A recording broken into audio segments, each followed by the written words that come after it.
to the 2020 Empowerment Conference. Hello from the exec team. My name is Josh Foster, co-founder and CEO. And I'm Sherron Pearson, co-founder and CTO.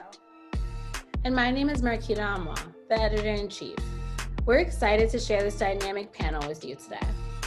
Please feel free to take notes and join us in the live breakout room to debrief after the panel concludes.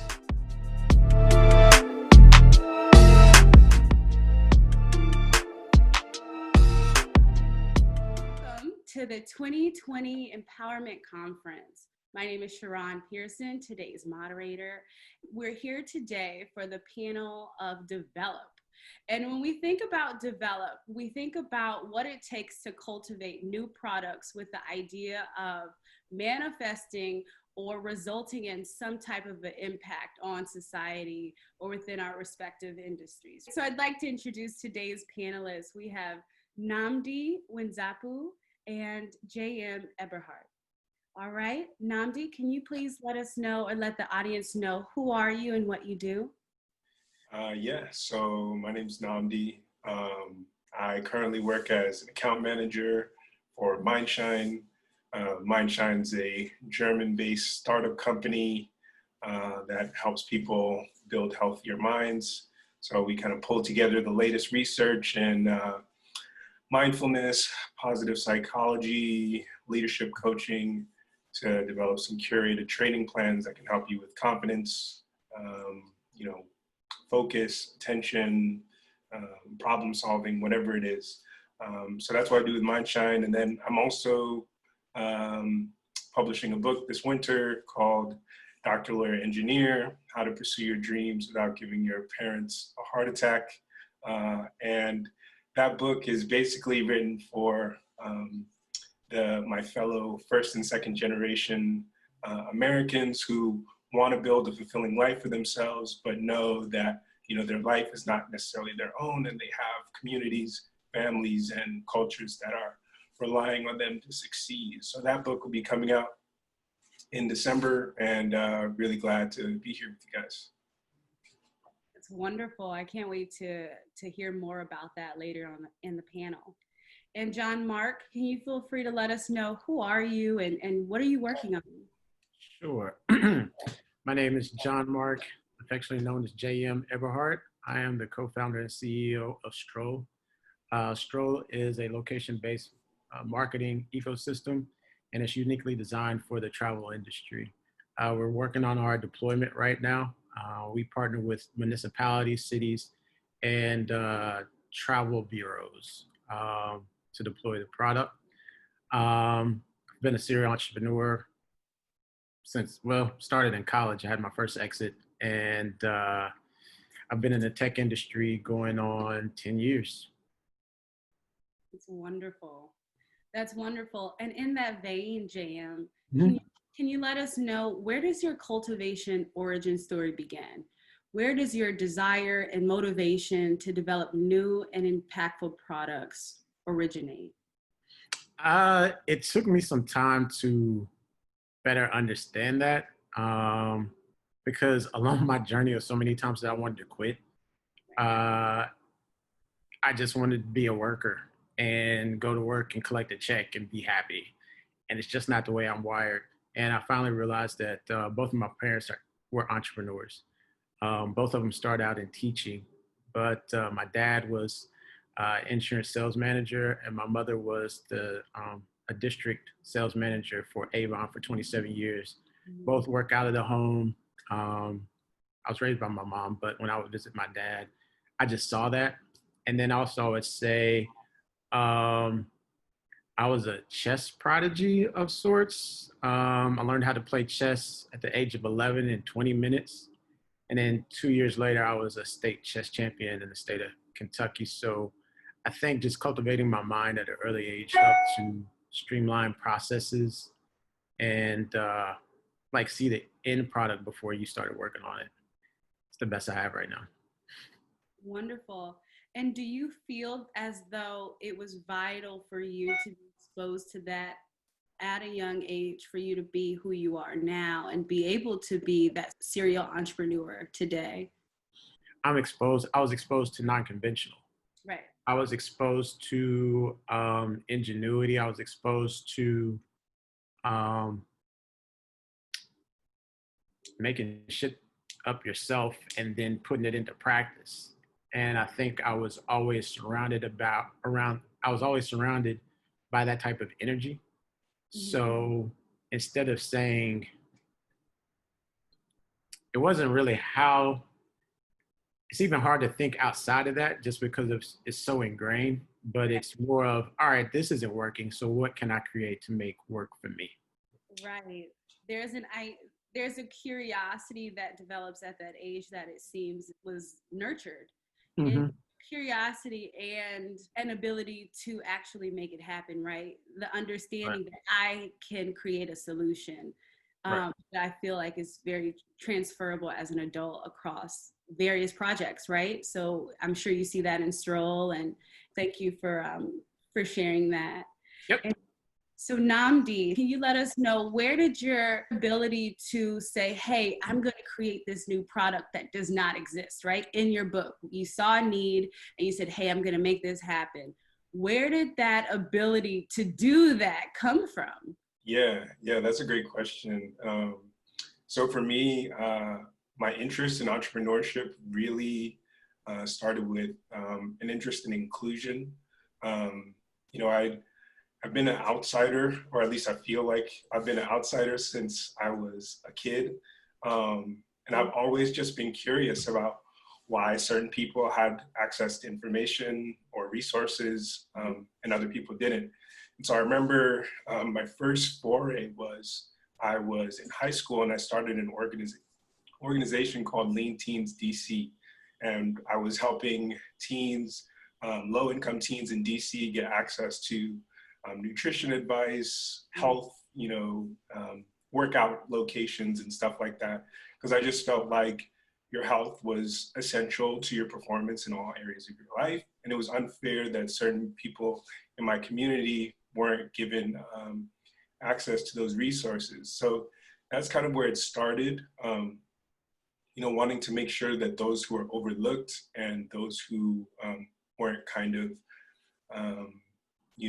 put as a priority got empowered. And that kind of through line has carried through to today with Mindshine.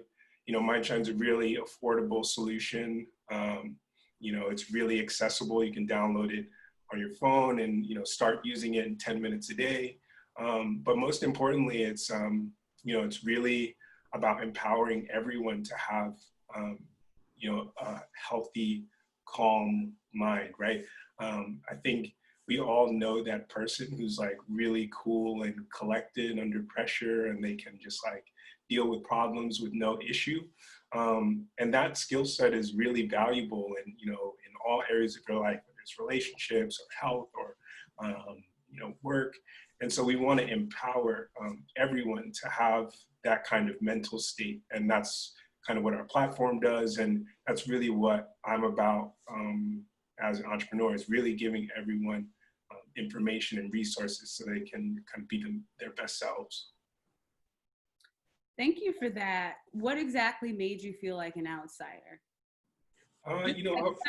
Just give me an idea, because I do have a follow-up question, but I did want clarification on what exactly made you feel that way. Yeah, I was just like a really shy kid. I was chubby and shy, and I didn't talk like at all. Yeah. And it was so bad to the point that like on my report cards in pre-K, I would be like getting nervous sweats from how scared I was of the other kids. So I was just, I was very weird, and I always was kind of curious. I would always be looking at the other kids, kind of like having fun and playing games, and just being like, how are they doing this? Why does it seem like such a challenge for me? And so I've always felt that way. And, as a result, my motivation around building products has always been focused on those who kind of go under the radar, feel overlooked, helping them to feel more empowered, more confident, more able to engage in the larger society. I think that's a great point, and I think it's so important to integrate what we learn about ourselves, Yes. in our work. So an eye for growth, development, and expansion can come in many different forms, but all have a foundation in our unique life experiences. So John Mark, how have you leveraged your unique personal experiences as a serial entrepreneur and CEO of Stroll to amplify your current reach and impact? So it's a loaded question. Man. So tell me everything. All right. I don't know. My mom used to affirm me so much. And it's weird because I feel like that she gave me the courage that she didn't have. But yet she still taught enough fear that at times I kept myself limited. But it got to a point, I think in college, where I just felt like I can do anything. And that carried on for years. But it's also, I think, overcoming your obstacles and just realizing your own resilience. I was really, stoked to hear Nnamdi talk about mindfulness. I had an experience, it's going on, it's a little over 2 years ago, where in 2017, we just changed the name to the company and dissolved the other company. It was called Bluefield. But we had signed a $10 million license deal. So I'm on cloud nine, been working on it for a little bit. And it was a situation where we found out that somebody working on our team went behind our back and tried to snake a different deal. And the company, to protect itself, filed bankruptcy. I had been living on my credit cards for 6 months. So I had nothing. And my bank paid my bills for 3 months. And at the end of that 3 months, I had never been in a position where I couldn't pay my own bills or take care of myself. So I planned to kill myself, February 1st, 2018. And in writing the letters to my friends and family, it came to the point where I was writing a letter to my little brother. And I was like, I can't do this. And later that day, I called a counselor because when I started sharing that experience with my friends and like giving them the letters, one was like, bro, you're like the most confident, fearless dude I know. Like, this doesn't even sound like you, but it was something in me that just gave up. And I started listening to the negativity. And it was one of the best things that ever happened to me, because I tell people it's like I was deconstructed to the bare minimum so that I could be reconstructed. And mindfulness, meditation, and just reprogramming my brain to think positively at all times was the biggest thing. And it's like we put so much emphasis on processes and being this dynamic entrepreneur. If you're not a functioning person that's in love with themselves, none of the other stuff matters. And I'm thankful, I said it shortly after the fact, but I'm thankful I didn't get that money, because I still would have ended up dead. Just because if it was not a physical death, it would have been definitely an emotional, spiritual death. So I think that realizing your own resilience is a foundational point of just being excellent at all aspects of life. I hope I answered that question. Yes, you did. Okay. Thank you so much for sharing that personal experience. And I'm hoping that someone who's listening will really benefit from hearing that. I personally also experienced a rock bottom situation in which I made a commitment to myself that not only am I going to rebuild my life, but I'm going to help as many people as I can while I do it. And that was a promise that I made to myself. And I'm happy that that you're healthy and thriving at this point, and we're able to talk about it. Nnamdi, how have you leveraged your experience working for a startup and becoming an author to expand your current level of reach in the work that you do in your personal mission? Yeah, so, I would say for me, it's been less of a leveraging, right? Like an intentional leveraging, and more just kind of a natural byproduct of trying to bring a vision into reality, both with the book and with Mindshine. You know, when I am, trying to reach out to new customers, or when I'm trying to engage with people who I think will be good readers for the book, I'm cultivating a community through that process of just building and learning. But similarly, as the product gets built, as I was writing the book, and sharing the stories from the book, and similarly with Mindshine, as I was working my way towards building the brand here in the US, because Mindshine's a German-based company. So as I was building things out, people would start coming to me, like people would start being attracted to what I was building, what I was writing about.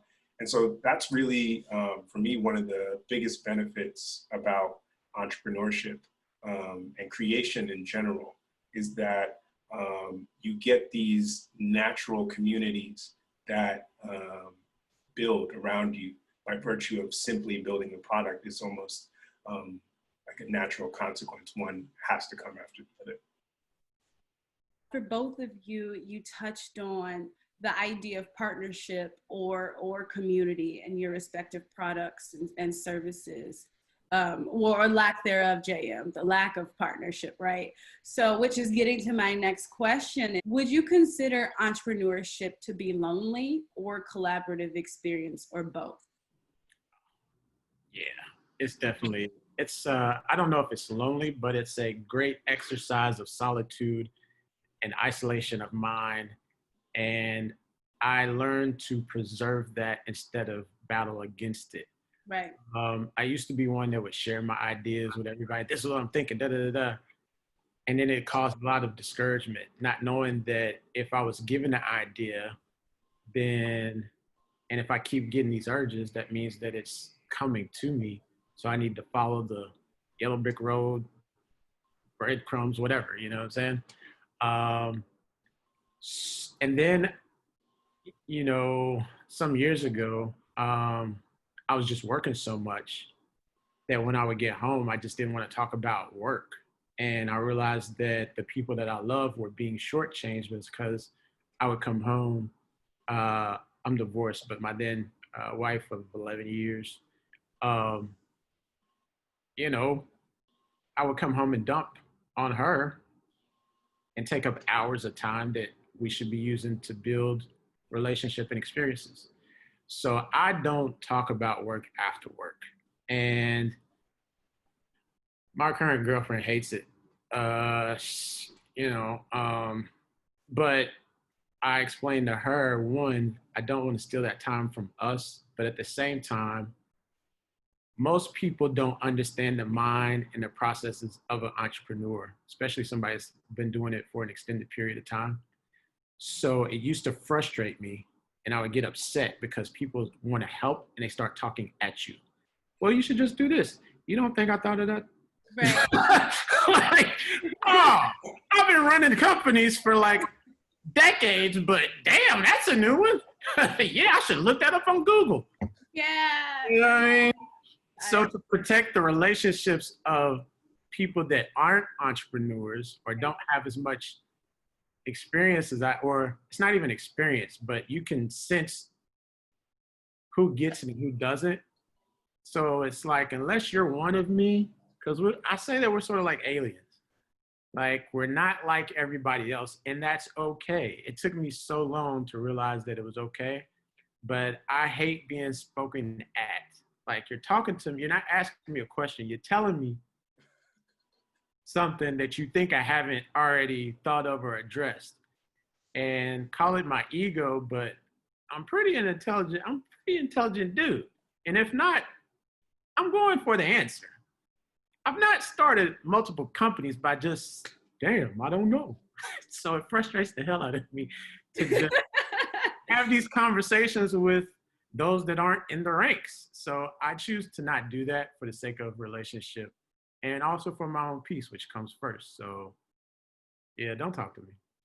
And as far as collaboration, I've built my whole entire career on collaboration. It's great when it works, and I try to do it more so with people of color, minorities. It's just that the slave mentality is still prevalent to where we don't trust each other or egos come into play. And I'm always like, when I approach an opportunity for a partnership, I'm like, what do you want? And then we just meet in the middle because, especially if I'm driving the ship, if I can give you what you want, you're going to give me more than what I expected. And I don't know what that is if I just play my cards real close to the chest. So I try to get it out the way as soon as possible. Like, what is it that you need and what do we need to get there? Because I already know that I'm going to get what I need and what I want. Nnamdi, what's your experience? Well, you mentioned before that you felt like an outsider. Do you, as an entrepreneur, still feel that way? Yeah, for me, I'd say that I still feel like an outsider, but the difference is that these days I don't see that as a problem. It's kind of like what JM was talking about. There are a lot of outsiders actually, and I spent a lot of time in my younger years trying to become an insider, like doing everything I could to like become like get the insiders to accept me and like want to be around. But it's like once I realized that there were all these other people who were like me on the outside, then I had this community that I could rely on and reach out to. And so that's kind of been the discovery that I've made along my entrepreneurial journey, is that there are people already who are kind of share similar values, similar mindset, and I can connect with those people and build community around those people, as opposed to trying to shoehorn myself into somebody else's world that I think is better than mine. Your uniqueness and staying true to, who you are is your gold. And I think it all boils down to how much you value yourself. And other people will get in line or not, right? If they don't get in line, they don't need to be in your line. So, so that's definitely something that statement, made me consider or think about. So thank you for that. So now to the fun questions, right? We've been waiting on this since the panel began. John Mark, if you can fast forward 30 years from today, right? Oh, yeah. And you take a look back on your legacy and what you contributed to the world, what would you want to see? I've worked a lot I've received leadership awards and awards for being a connector. Mm-hmm. So I've been told that I have an ability to relate to people and connect. So one of my startups was a nonprofit focused on youth development, and ran it for several years.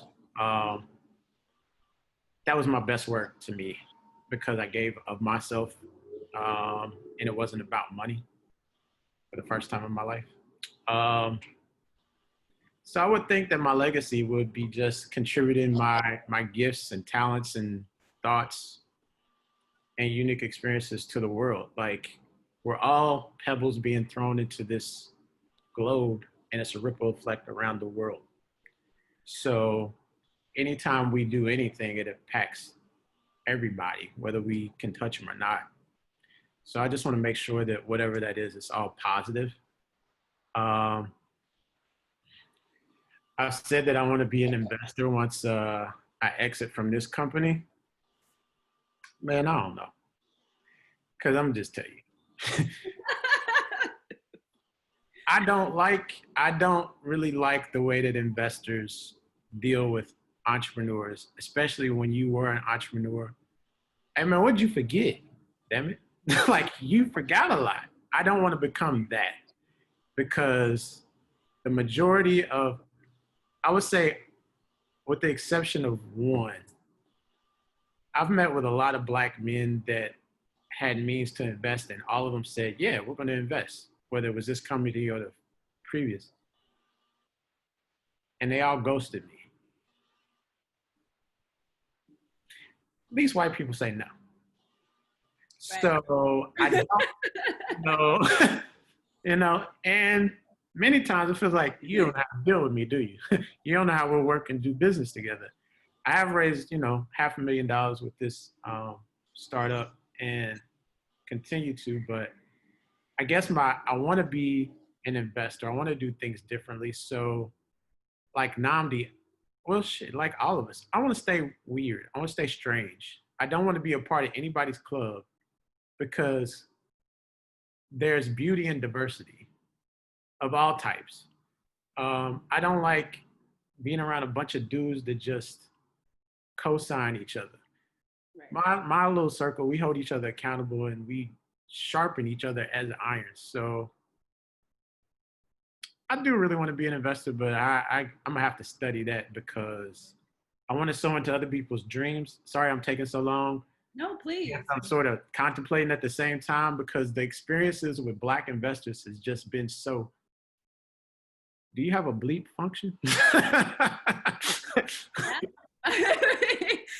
So can you just kind of talk to that a little bit in terms of your experience with Black investors? Do you feel as though it's been disappointing mostly or what has, okay, all right. Mostly. It's been so, here's the thing. All right, bet. You don't want to give, you don't feel like, at this moment, you may not feel like your resources will be managed well because of the risk factor. That's fine. Even though you said yeah. Okay. But let's just say you don't feel like it would be best used within my startup. Cool. Man, give me some jewels. It's not just about money. And put me like, people grow by experience and exposure. So help me to learn some experience and give me exposure so that I might not need your money. Teach me how to fish, so I ain't gotta ask for nobody to give me no fish no more. The whole adage. So you asked for that? Have you requested feedback before? So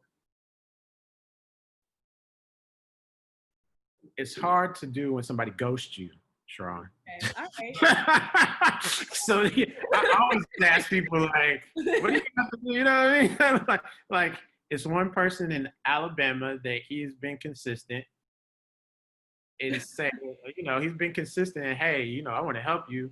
You need to do this next, da, da, da. I'm just being honest with you. Fine, that's cool. But for the others, it's like, come on, man. Like, if you don't talk, we are the people in Black power, community build, and you don't even say no, and you don't offer growth opportunities for me to expand myself or, hey, let me introduce you to so-and-so, so-and-so. It's been just grossly disappointing. Like, I don't get it. Right. Truthfully, I think that's an excellent experience to have. And similar to what Nnamdi mentioned about how the fact that what he didn't have was a community growing up, he felt like an outsider. So he used that to create something. Because you've had such interesting experiences with Black investors so far, you can take that information and that data to really change the game, right? Because if this is something you've realized that you need, chances are I need it too. And so if you go ahead and if you really consider this in 30 years or 10 years and you start your investment firm, one, send me an email and let me know. And and two, incorporate what you learn. Like, this is perfect. It's just so important to incorporate the failures, the negative experiences, right, for it to make sense in your life. And I try to refrain from calling experiences negative because as they teach you something, right? You got something from it, and it just really depends on how you want to flip that. Because I'm telling you right now, JM, if you go out and say my investment firm is different, that you now have some kind of competitive edge, right? Because we need that. That's what we need, and that's what people support. What's needed. And I mean, just think about it. It doesn't really take that much time to evaluate whether you want to rock with somebody or not. it takes us about as much time as it did for you to start a company. Hey, this looks good. Let me do this. Or Right. no, you know what I mean? It's really just about that. Yeah. And thank you, JM, for that. And Nnamdi, what would you like for your legacy to be 30 years from now? So for me, it's just honestly a continuation of uh, my life approach to date, which is about turning lemons into lemonade. I think that is like the most important thing for people who feel like they've been left behind, or they are, not given a fair shake, or they've been, not given the right opportunities. Since a kid, that's been my way of coping with a lot of the difficulties in my life, which is, if I got a bad hand, what is the best thing that I can make out of this? Because there's really nothing else you can do. And I believe that if we can, if I can leave a legacy behind of, this is how almost anyone can begin to cultivate leadership skills or whatever it is that they want to do, by taking a mentality of not being overly concerned about what they, what they got, and rather be more concerned with, all right, this is what it is. Now, what can I do with my creativity, my resourcefulness to turn this into something beautiful? Because that mindset really, I believe, is key to freedom, key to success, and perhaps happiness as well. But that's yet to be determined. Thank you. That was a great point, and it really summed up, a lot of the conversation so far, really pretty well. So now it's time for the pop quiz question. I'm gonna start with JM because his faces are always funny when I catch him off guard. So let's keep it consistent. Okay. So JM, you have the ability to create a project with anybody on earth, dead or alive, right? Anyone that you look up to, that you admire their work. Who would you work with? And what would the project be? First, we won't have to wait 10 years for that investment firm. I'm exiting from this company. That's number one. I heard that. Number two is it would be Jay-Z, just because he's the most authentic. Some might not agree, but right now, I would say he's one of the most authentic Black leaders in the culture. Because you take a man that so dope for such a long time, survived that, and knew to, I followed his whole career. So you heard him talk about just trying to get 10 million, then 100 million. Then he's like, forget it, I want to be. And he did it. Like in record time, he did it. So to sit up under that mindset, golly, you know what I mean? And cannabis. Okay. Yeah. I have concepts of weed businesses, and like growing up, I never partook until recent years. But you know what I mean? Hey, I grew up in the West Coast in the summers. But it would probably be something around cannabis, because he has a flair for minimalism and just making it like work. He's a marketing genius. You know what I mean? It doesn't take a lot. Like when 444 came out, he just started putting up 444 all through New York, and everybody's like, oh, what's the project? Him and Beyonce, but that's my answer. Okay. I think that would be an interesting business. You should shoot him, a slide deck and see what happens. Yeah. All right, Nnamdi. So who would you do a project with? Anyone, dead or alive? And what would it be? So I think I would pick, this is really weird, but I really, like, a personal passion of mine is like visual design. So I would want to work with Basquiat if that was possible. And I think he just had a really creative mind. He had a lot of unique ways of thinking about problems in society. and I would like to talk with him, learn from him. So I picked that, Basquiat. I love that. I love that. And what would be the project? Um, I don't really know. The project. Like the project would be more of an excuse to like have time to like work through ideas with him, because that for me would be the biggest thing, just to be able to like see how he works through ideas and solves creative problems. So I'm not sure what the project would be. Wonderful. So I'd like to close with thanking you both for your time and for your insight on your respective journeys and a look into who you are. I believe both of you gave personal stories that can help, you know, me and those watching and those who will watch in the future. So I do want to say thank you for being authentic and creating projects where you see a demand and being yourselves, right? And that's all we can ask for. And now we'd like to close. We'll start with Nnamdi. Feel free to end with any final thoughts you'd like to leave the audience with, and how can we connect with you, or let's say, how can we access your book, or do you have a website, things like that? Yeah, so, well, first I want to say thank you for having me. I enjoyed the chat a lot. If you are interested in improving your mind, head over to mindshine.app.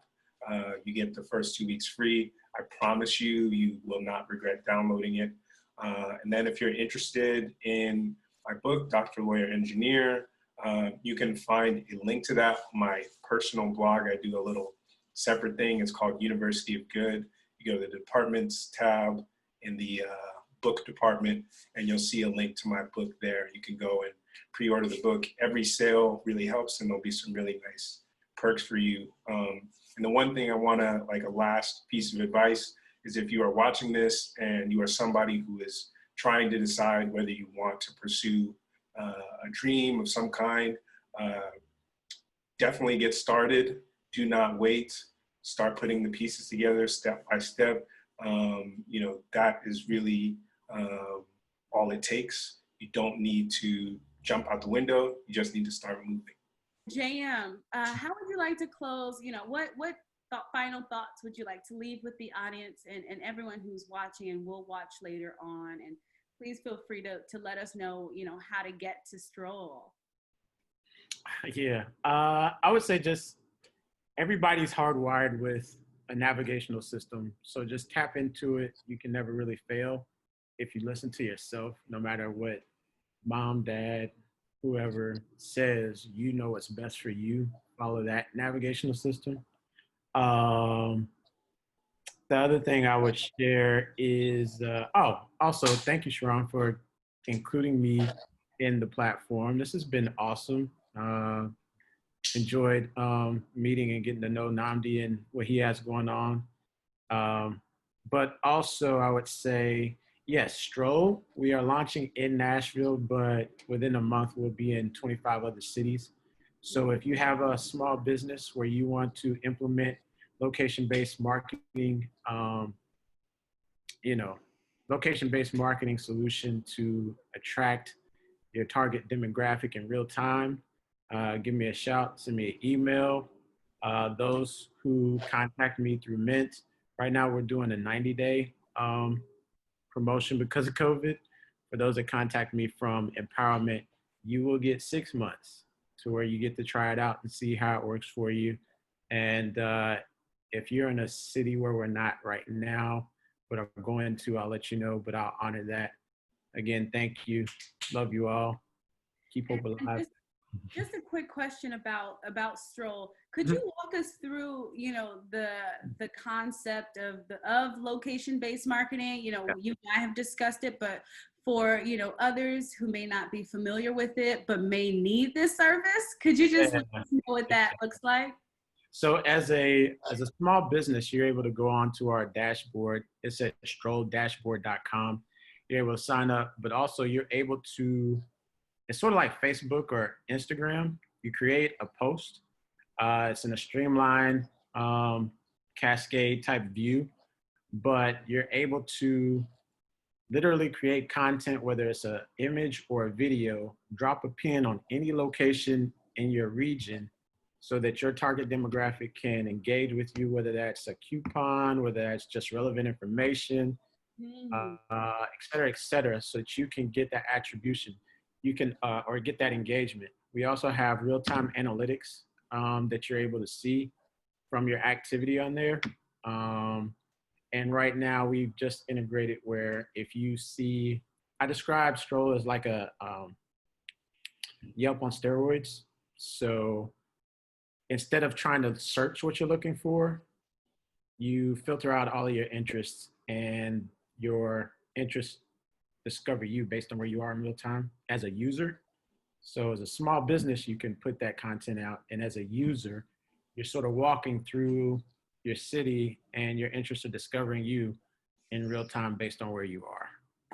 Also, as a small business, because of COVID, we just implemented where you can schedule visits from your customers to facilitate social distancing. And also you can put products for sale like local commerce into Stroll, so that if we have another lockdown, you can still sell your goods or have people to order food and pick them up through Stroll as well. Oh, wow. So that's what you do. Okay, I think that's excellent. It's like a mix between a lot of apps that's integrated into one, right? That's The what goal is to be the first super app in America so that I can get acquired. Yeah. All right. Friends. And with that, I do want to thank you both one last time for joining me today for today's panel. To all who are watching, have a great day.